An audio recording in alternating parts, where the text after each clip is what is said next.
Uma pergunta que eu sempre recebo de médicos veterinários, meus alunos ou meus seguidores, é pedir para diferenciar a ação dos inibidores da ECA para os bloqueadores AT1. Então, enalapril, benazepril, lisinopril, da diferenciação da ação de losartan, telmisartan, valsartan, já que ambas as classes de medicamentos inibem o sistema renina-angiotensina-aldosterona, e é sobre isso que a gente vai falar neste vídeo aqui agora.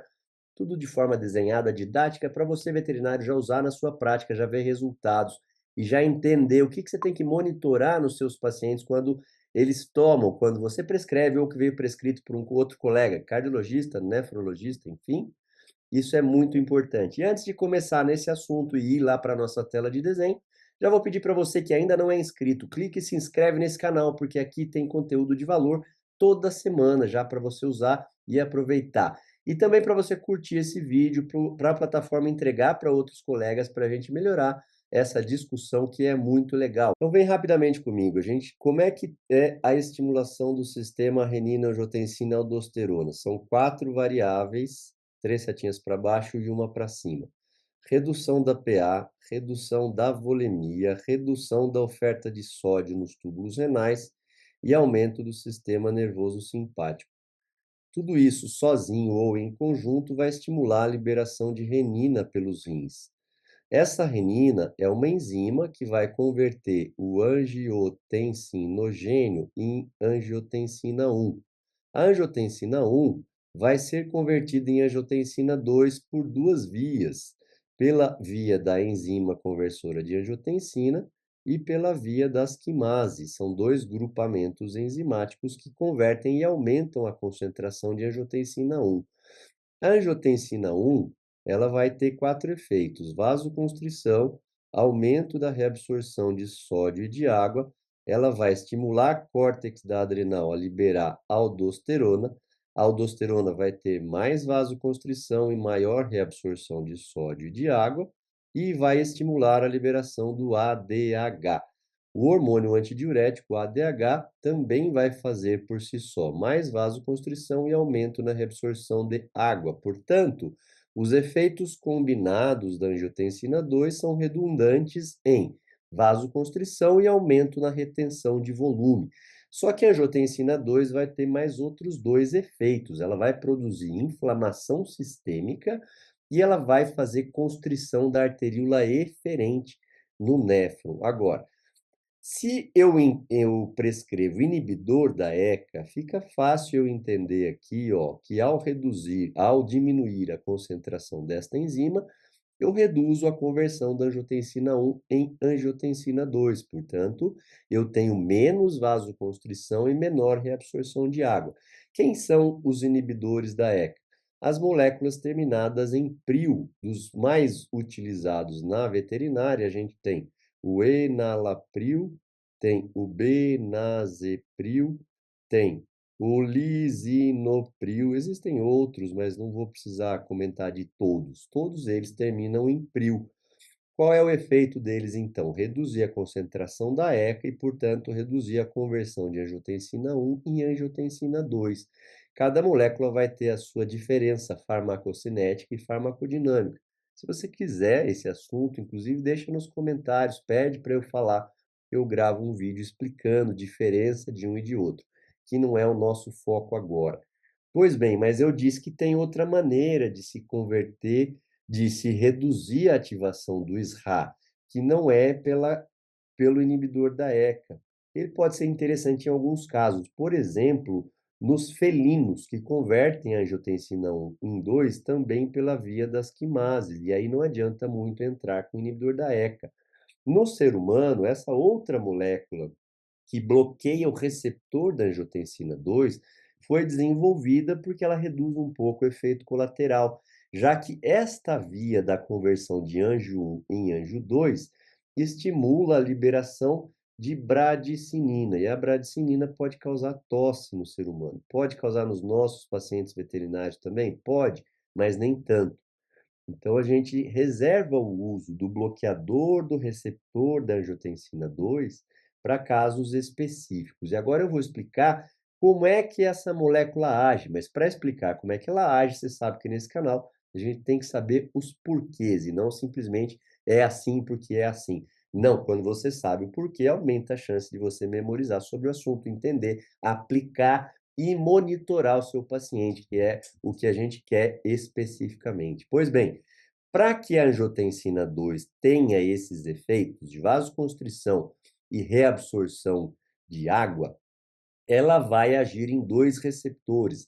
E aí a gente vai para uma outra tela para não poluir muito esse desenho. Então vamos fazer a partir desta parte. Angiotensina 1 virou angiotensina 2 pela ECA e ou pelas quimases. Pois bem, como é que a angiotensina 2 vai promover os efeitos dela? Agora, fique atento, porque desta forma aqui fica muito fácil da gente entender.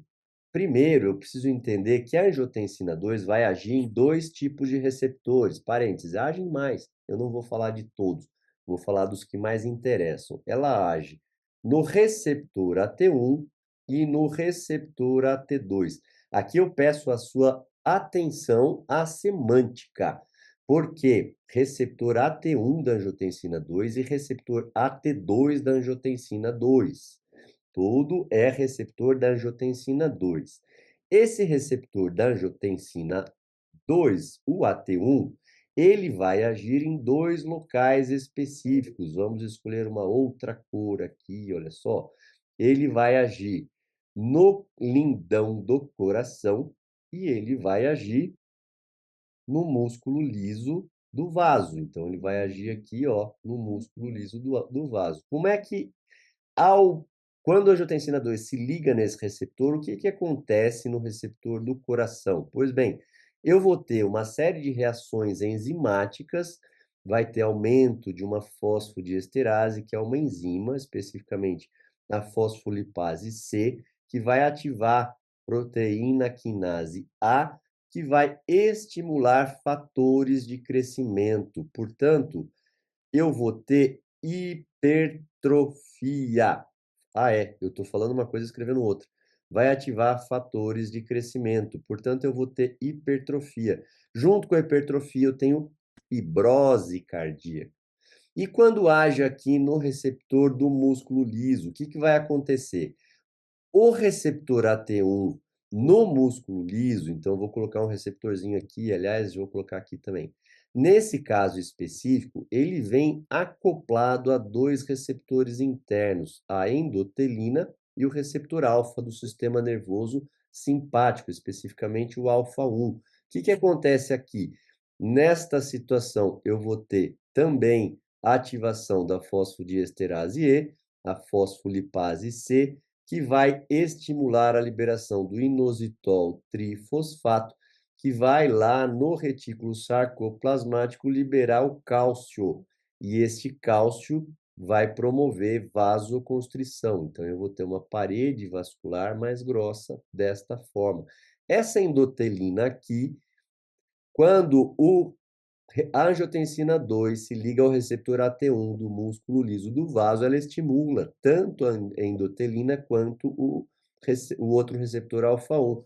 E isso também promove aqui a vasoconstrição. A endotelina é aquela substância liberada pela parede do vaso que promove vasoconstrição desta forma, desta cadeia enzimática. E aqui, ao ativar o receptor alfa 1, eu vou ter liberação de norepinefrina pelo sistema nervoso simpático, que também vai causar vasoconstrição. Então, percebe que a angiotensina 2 tem um efeito potente de vasoconstrição generalizada.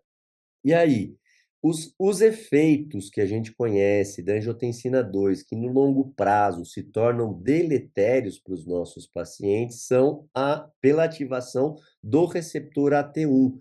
Então, o bloqueador do receptor AT1, aí vamos colocar numa outra cor aqui para deixar bem didático. Quem são esses receptores? A gente vai ter a telmisartana, que é muito conhecida para os gatos. A gente tem o losartan, que alguns colegas usam em cães. Tem valsartan, daí todos os tan são bloqueadores do receptor. Então, eu bloqueei aqui para baixo. Por isso que ele tem uma ação combinada. Eu sei que você deve estar se perguntando, tá, mas e esse tal de receptor AT2 aqui, onde é que ele vai agir, o que que vai acontecer. Esse receptor AT2, ele tem uma importante ação na vida fetal de modular os efeitos de crescimento. Então, ele modula os fatores de crescimento. Como assim modula? Ele reduz os fatores de crescimento na vida fetal. Por quê? Porque não pode ter crescimento para sempre. E aí entra uma questão curiosa, por isso que essas moléculas são contraindicadas para pacientes gestantes. Porque se eu bloqueio a conversão da angiotensina 1 e angiotensina 2, o receptor AT1 vai promover crescimento no feto, crescimento cardíaco, crescimento vascular. E se eu bloqueio, eu deixo de ter esse crescimento. Por isso que essa molécula é contraindicada em gestantes. E o receptor AT2, naturalmente, ele modula esse tipo de hipertrofia para não acontecer uma hipertrofia muito, muito grande no feto no decorrer do desenvolvimento. E aqui eu preciso te lembrar que a angiotensina 2 induz inflamação, ela induz fibrose também, ela induz inflamação. Por isso que o bloqueio do sistema renina-angiotensina-aldosterona de forma, quando o SRA está ativado cronicamente, ele é interessante nesses pacientes, porque tanto com o inibidor da ECA quanto com o inibidor AT1, eu tenho a redução da inflamação, redução das fibroses induzidas aqui, tanto no coração quanto nos leitos vasculares. E eu espero que você tenha gostado dessa explicação didática desenhada para você entender o que você tem que monitorar nos seus pacientes que fazem uso de inibidor da ECA ou de bloqueador do receptor AT1 da angiotensina 2. E agora eu quero te fazer um convite. Se você gostou, se fez sentido para você, clica no link abaixo, entra para o meu grupo de WhatsApp, porque de tempos em tempos eu abro cursos em cardiologia veterinária, todos didáticos dessa forma, desenhados e práticos, mas como eles são esporádicos, eventualmente eu tenho que fechar as inscrições antes, porque a demanda fica muito alta. Então eu dou preferência para quem está nos meus grupos de WhatsApp que representam a fila de espera, você que quer esse curso.